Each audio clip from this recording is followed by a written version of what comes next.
Hello everyone, in today's video we are going to be replacing the thermostat on my 1993 Mazda Miata MX5 with the 1.6 liter 4-cylinder motor.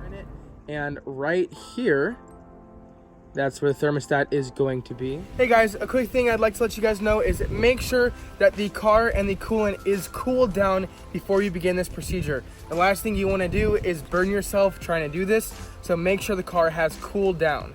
Now the first step is going to be to jack the car upright. I'm only going to bring the front end up. I'm not going to jack the back up either.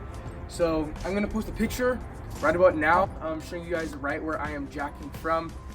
Make sure to use a wheel block or at least a 2x4 or something to put behind the rear wheels so the car doesn't roll back. And now that we're up in the air, I'm going to grab my jack stands.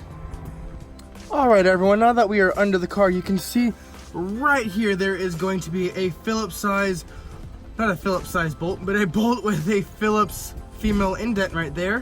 What we're going to do is put our container and funnel right underneath that there. And then we are going to take our Phillips screwdriver, just like so. Now, I am not completely draining my coolant, but if you are doing a thermostat, this may be a good time to flush your coolant out of your system and put a new coolant.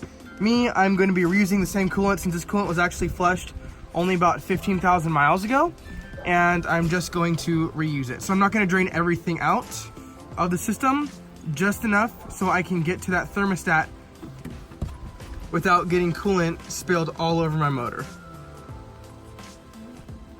All right. Now what's going to help this drain, it's draining very slowly right now, is actually going to be removing the radiator cap. So as you can see, this is the speed with the radiator cap on. And right now if I take it off, definitely a big difference. And since I have now removed enough coolant so that I can get to that thermostat without dumping coolant in my engine bay, I'm going to put this back right here. Slowly screw in by hand real quick. It's best to use the gloves though so you don't get coolant on your hands. And then retighten this back down.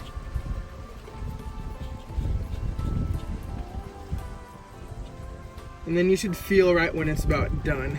You do not want to over torque this thing and ruin the strip or ruin the threads. Our first step is going to be removing the sensor right here, which is just going to be a clip right there. You're going to press and lift up, and that comes right off. Very simple.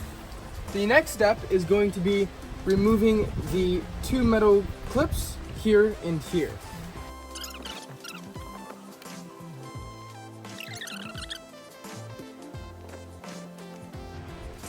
Now to remove this hose and pull it back, you're not just going to pull back, you don't want to rip anything. Lots of times this plastic can get stuck to this metal, so I'm going to go from the left and to the right, just like so, hopefully loosening it up. And that loosened up great, just like that, popped right off. And with this one, this actually come off very easy, so I'm actually just going to remove this, make it easier to work. Our next step is actually going to be loosening the two 12mm bolts here and here.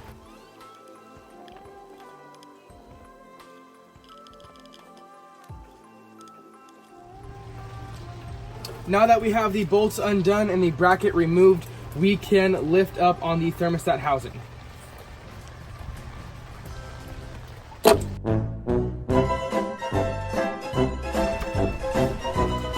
That doesn't break.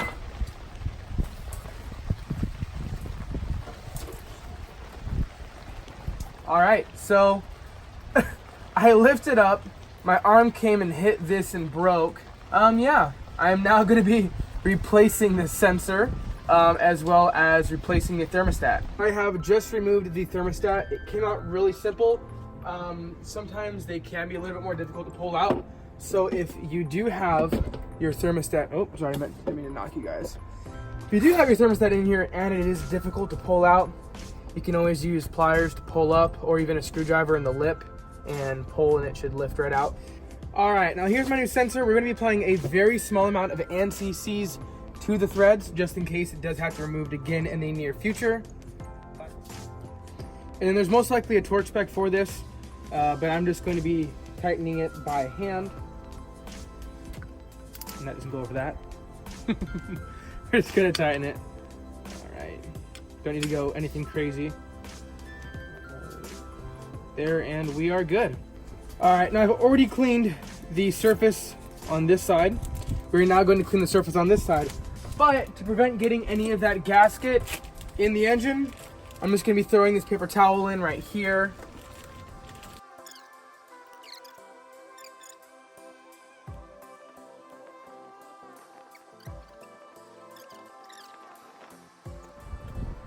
I'm actually gonna remove the towel right there and make sure we didn't get anything inside.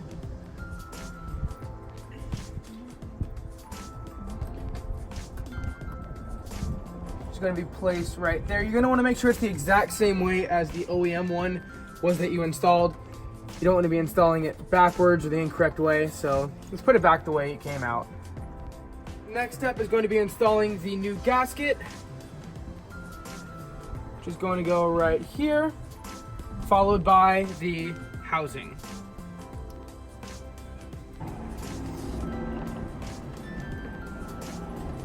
And it's going to be, again, the same 12mm bolts that we used before. Now, don't forget to put the bracket down right here with the bolt. We're just going to tighten those down by hand, and then we're going to torque them down. Now, I checked the forums, and it looks like this car is going to be wanting between 14 to 19 foot-pounds on these bolts. I'm going to go with the low 14. 19 seems a little bit high for me. So I'm just going to go what the base minimum says, which is going to be 14 foot-pounds. We are all good. Thank you, sir.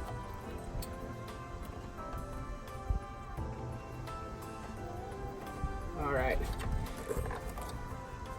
Now that we have the bracket attached, the thermostat and the thermostat housing installed, I'm going to reattach the switch right here,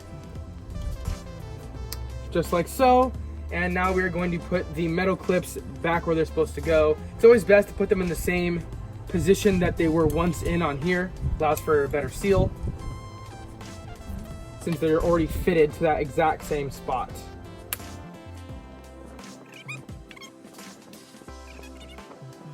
I am now going to be putting in the old coolant that I drained out. If you're putting a new coolant though, obviously you would drain the entire system. We're gonna put in that cap in the bottom and then now go through the bleeding process and filling up of the new fluid.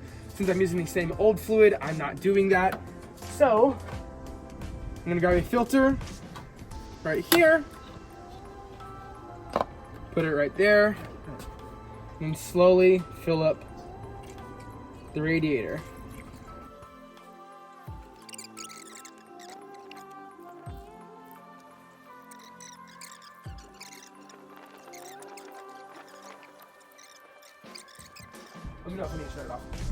Alright guys, I am now going to be getting in the vehicle, turning it on, and waiting until it reaches operating temperature.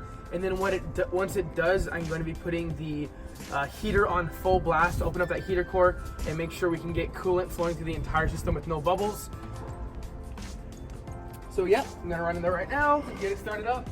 Wyatt's going to stay here and make sure that nothing bad happens.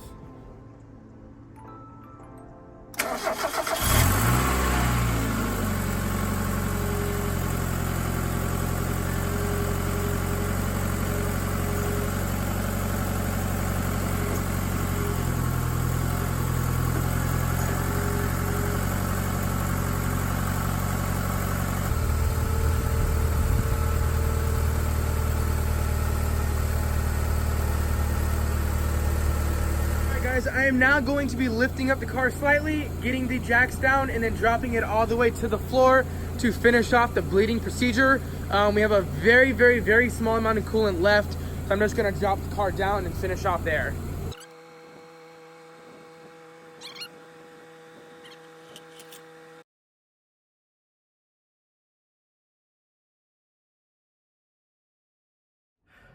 Thank you guys for watching. That is how to replace the thermostat on your NA Mazda Miata. Hope you guys enjoyed this video. Please make sure to like, rate, comment, subscribe, and share if you can. And as always, have a great day.